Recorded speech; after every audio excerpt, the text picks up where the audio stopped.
21節堆填區天氣簡報，最近堆填區出現咗一陣風暴，席捲北二環中。分析報告指出，風暴張力主要嚟自核心外圍同核心內圍，外圍測局就會喺另一條動新聞長談。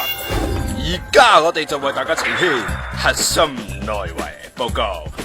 話說大台核心內圍主要勢力有如是綜藝馬房同真是戲劇馬房。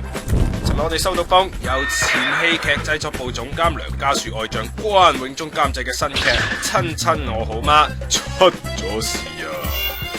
據知早前有演員投訴劇本差同埋高層權鬥問題，最後被高層曾麗珍落柯打停闖4日。而新劇係由如是綜藝馬房助理總經理杜茲克洛子開拍嘅。如是綜藝馬房同真是戲嘅馬房一向唔埋單噶啦，最後該劇監製關永忠要為停廠負全責，被犧牲。消息指關永忠收到大信封之後無線落旨，叫佢低調處理，對外要講自己係請辭而非被辭。我哋就梗係要問問佢啦。關永忠起初就話冇離開 TVB， 停廠單嘢係舊聞，佢而家做緊新劇後期仲剪緊啊。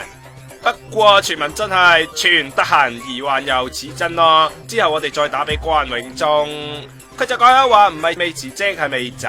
公司規定辭職要6個月通知，自己無線30年夠皮啦，唔係詳情，中意就做啦。不過就話個人都攰，有啲唔開心，所以請辭。